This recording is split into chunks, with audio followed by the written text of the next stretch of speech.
también se usaron diferentes métodos de diagnóstico como importancia de como introducción tenemos que es un tumor, si bien benigno, está localmente agresivo y aparte como principal lugar donde presenta esta agresión es en la mandíbula y a pesar de que no está común, es el segundo más importante y común dentro del origen odontogénico como tal. Y al afectar a la mandíbula, también al mismo tiempo compromete la función de la TM, que es la articulación temporomandibular. Vamos a empezar con una definición. Como dice, vamos a ir a una neoplasia benigna. El ameloblastoma es el tumor odontogénico de tipo epitelial. La OMS lo ha clasificado como una tumoración de forma benigna, pero aunque sea benigna, esta va a suele tener una lesión de forma maligna, lo cual se va a presentar como una elevación invasiva que va a ser localmente. También puede ser frecuente a la recidiva y va a presentar también una metastasia racional. Como características vamos a tener que va a presentar como una deformidad facial que se va a dar entre la cuarta y quinta década de vida. En cuanto al sexo no va a ser frecuentemente masculino o femenino, ya que esto se va a deber de acuerdo al estudio de la localidad. Como otras características vamos a tener que se van a encontrar mayormente en la mandíbula, en la rama y ángulo mandibular. En cuanto al tratamiento, se va a tener en cuenta su localización, su clasificación y el tamaño del tumor. En cuanto a su origen, el ameloblastoma se va a originar de las capas de células epiteliales odontogénicas, las cuales estas células van a ser las formadoras del esmalte dental. Estas células en un tiempo van a proliferar, pero de una forma normal. Al proliferar estas células de una forma normal, van a formar una tumoración. Es por eso que estudios dicen que el ameloblastoma va a ser derivado de restos del epitelio odontogénico, como los restos de malaces y epitelio del órgano del esmalte. En cuanto a eso, en su etiopatogenia ha sido una de las neoplasias con más interrogantes, ya que se han presentado distintas clasificaciones ante su histología y su patología. Es por eso que se tiene que tener muy en cuenta su localización y su clasificación.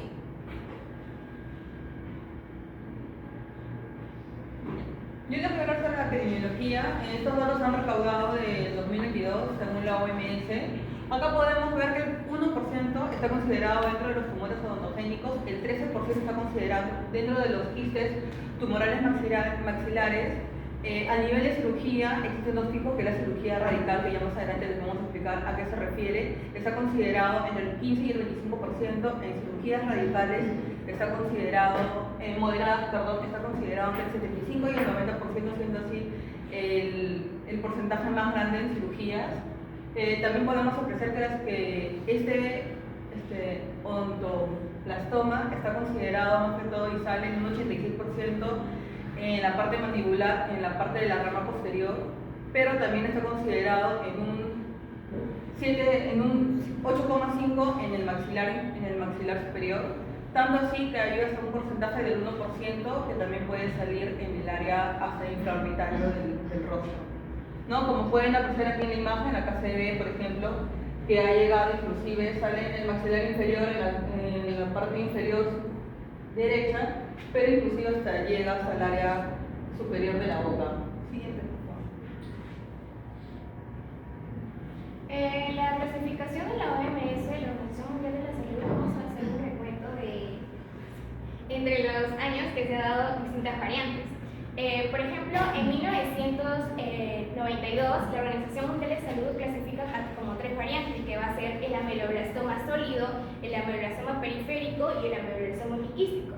Lo cual años más tarde, en 2005, esta variante va a cambiar, ya que el patrón metaplástico va a variar, portando como un resultado el ameloblastoma metastásico. lo cual en la quinta edición de variantes del ameloblastoma, como es en el 2022, no es muy ajeno al 2017, ya que antiguamente se daba como una discusión primero los tumores odontogénicos malignos, pero en 2022 primero se discute los tumores odontogénicos benignos como los ameloblastomas. Teniendo como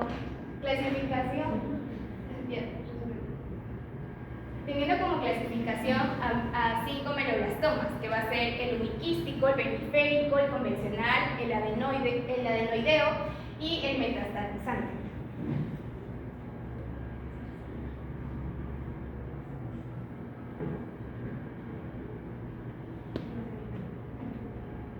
Acá los tipos que podemos ver de ameloblastomas es el más común, que vendría a ser el multiquístico. Acá podemos ver el ameloblastoma uniquístico, que encapsula, acá se ve una imagen a la pieza dental, y el periférico. ¿Por qué periférico? Porque está en la periferia de los dientes. Siguiente, por favor. En cuanto al ameloblastoma adenoideo, este va a ser una rara variante del ameloblastoma, ya que se va a caracterizar por su histología peculiar, que va a ser similar a la del adenoma. Es por eso que viene su nombre ameloblastoma adenoideo. En cuanto a su estructura, va a ser una estructura granular y tubular que se va a dar al patrón de crecimiento de sus células. En cuanto al diagnóstico, se puede decir que este no va a ser tan frecuente y va a ser más benigno, ya que en cuanto puede ser confundido como una neoplasia maligna. ¿Por qué puede ser confundido? Ya que se debe a su patrón histológico. En cuanto a su tratamiento, tiene que ser quirúrgico, ya que si no es extirpado totalmente, este puede regresar. En cuanto al ameloblastoma metastatizante, como dice su propio nombre, va a hacer una metástasis a los órganos. En cuanto en el diagnóstico, a un paciente se le tiene que hacer varios exámenes, ya que se puede dar metástasis de alguna neoplasia en alguno de los otros órganos. Las características clínicas que más podemos ver y que son más obvias en el ameloblastoma es que es recurrente en pacientes de 30 a 50 años, pero esto no significa que pueda ser en edades anteriores a los 30 o posteriores a los 50, sino que es un rango que se ha encontrado más que todo según la OMS. También podemos ver que es localmente invasivo e inclusive causa las deformidades faciales. Está considerado más que todo por su localidad en porcentaje, que vendría a ser, como dije hace un momento, del 86%, que es más que todo asociado a la tercera molar inferior, por la zona en que se encuentra. También podemos ver que en un 86% es multiquístico y uniquístico en el 13%. Este ameloblastoma es el más común, y también podemos ver que es localmente invasivo por lo que es benigno, pero esto no significa que por ser benigno esté localmente agresivo en la zona en la que se origina. Radiográficamente aquí podemos ver que el ameloblastoma se presenta en la parte superior de la cara, y acá podemos ver radiográficamente internamente cómo se encuentra todo el área que abarca. Y sin embargo, por ser tan grande, este paciente, lo que hemos podido encontrar según la literatura es que no es asintomático, no tiene dolor. Si ustedes imagínense tener en el rostro semejante hinchazón y no tener dolor alguno, pues sí se manifiesta este ameloblastoma. Siguiente, por favor. Y aquí podemos... pasa mi compañero.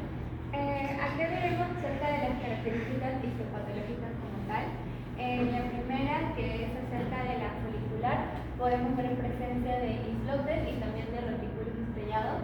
En la segunda, que es la exiforme, podemos ver también redes a nivel del epitelio odontogénico.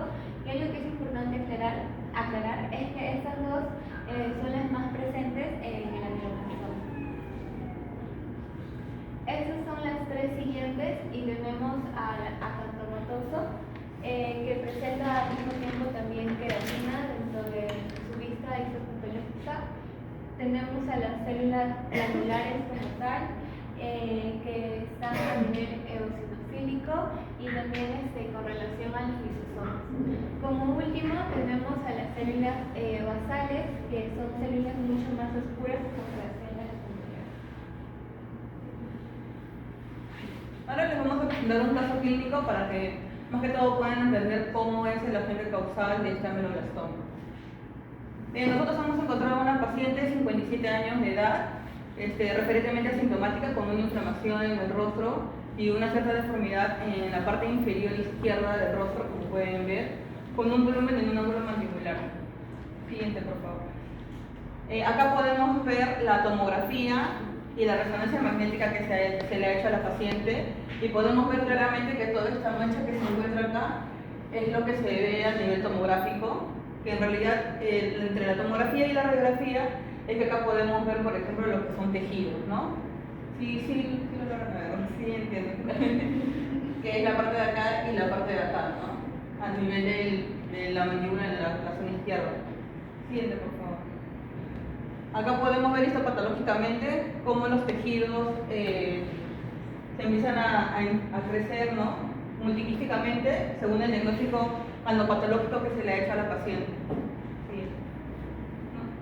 Y acá podemos ver todo el proceso quirúrgico desde la extracción que se le hace a la paciente, ¿no? Cómo abre, y esto es lo que se le coloca a un paciente cuando se le hace una extracción radical de la zona donde se encuentra el ameloblastoma, ¿no? Se coloca esas cadenas de titanio, lógicamente para que no haya esa deformidad y esa afección, porque simplemente se le ha hecho la extracción del hueso, se le ha hecho extracción de dientes, se ha erradicado toda la parte de lo que vendría a ser donde se encontraba el ameloblastoma. ¿Y por qué se hace eso? Justo hace un momento les expliqué sobre la epidemiología de la parte de lo que es la cirugía radical. Es porque inclusive en algunos casos, como les hablé, que es benigno, pero como ataca significativamente de las formas de los tejidos celulares, de forma de tejidos que se empieza a extraer, es por eso que mejor, para evitar que se siga expandiendo a nivel celular, es que hace la erradicidad del tejido. Como conclusiones tenemos que la implicancia clínica, como pudieron explicar mis compañeras, causa una deformación como tal a nivel facial, sobre todo en la mandíbula, y con eso también hace implicancia funcional como tal, y también a las estructuras adyacentes del ATM. Además, en la odontología requerimos a la evaluación clínica y también al diagnóstico con tomografía horizontal, la parte radiolúcida que pueda presentar, y también con una biopsia, siendo como complementario para el diagnóstico del mismo.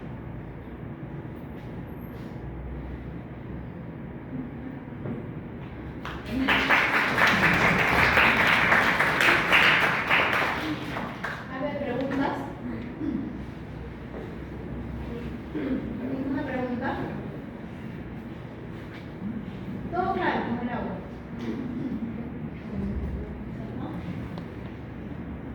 ¿Qué es el ameloblastoma?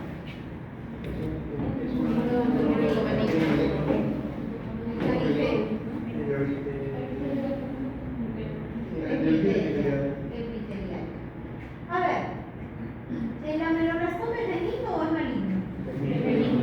Benigno. ¿Y cuándo su compañera decía que era maligno?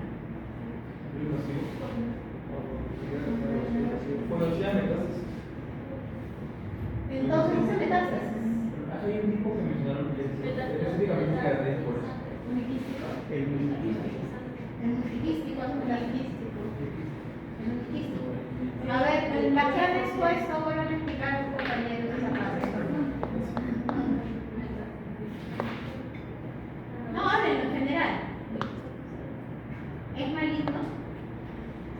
Es benigno, pero en cuanto a su localización, tiene puede ser tipo maligno, pero no es maligno, es agresivo. Es agresivo. Pero es lo mismo decir agresivo que maligno. Y Porque es localizado. ameloblastoma metastásico es maligno.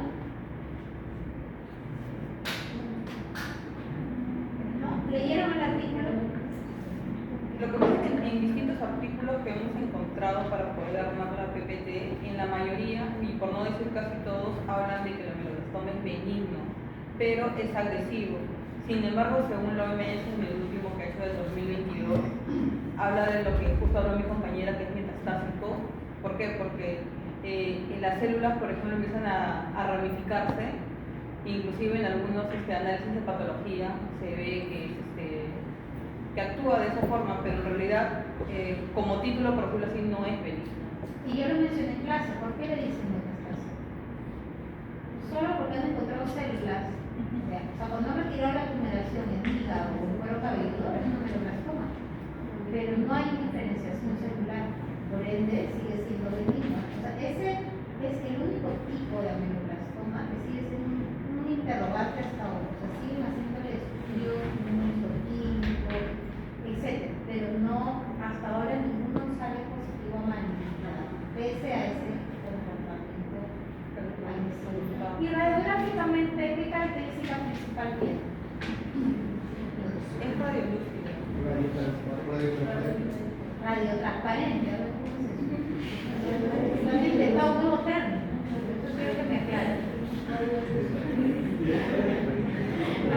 Que en España le Radiotransparente. dicen radiotransparente. Sí, por eso es que hay cosas que estoy preguntando que la aparición. Por eso, a ver, aclaren un nuevo término. Puede haber aparecido, yo no sé. No, sino que al momento que hemos hecho el artículo, lo hemos sacado de la Universidad de Barcelona y ahí le dicen radiotransparente, pero en realidad es radiolúcido. ¿Y qué quiere decir radiotransparente? Radiolúcido. Radiolúcido. Y tiene, o sea, todos los tumores ontogénicos son radiolúcidos. Bueno, los que hemos visto sí. Todos van a ser radiolúcidos, pero ¿qué característica tienen? Retrocede la radiografía. O avanza lo hace. ¿Cómo? Miren cómo ven las imágenes. ¿Todas iguales? ¿Todo lo ven negro? ¿Cómo lo ven? Con unas líneas, ¿no? Que dicen que el ameloblastoma radiográficamente dice que parece pompas de jabón. Por eso muchas veces con el estudio radiográfico te ponen presunción ameloblastoma. No te dicen folicular, sí te dicen si es uniquístico, si es extraóseo, si es convencional, eso sí te lo mencionan. Cuando ya se lleva a patología, ahí ya hacen la diferenciación. Ahí te hacen la diferenciación histopatológica, pero clínico, ¿cómo la diferencia? La radiografía. Radiográficamente. Entonces voy a poner diferentes radiografías del uniquístico, del convencional, del extraóseo, para que tengan una idea, pero por lo general hace esas imágenes. No la ven totalmente radiolúcida, si vemos manchas radiolúcidas, vemos como pequeñas celitas de radiopaca. Y forma que parece, cuando ustedes el jabón lo mueve, no se hace como una espuma, pero que tiene partes blancas con rayitas, por eso le dice que parece unas pompas de jabón. Como el mixoma radiográficamente parece una raqueta que hay características radiográficas que nos permite o nos ayuda al diagnóstico presuntivo. Bien, ¿alguna otra pregunta? Ustedes nunca preguntan nada. Bien, a ver el siguiente grupo. Pero será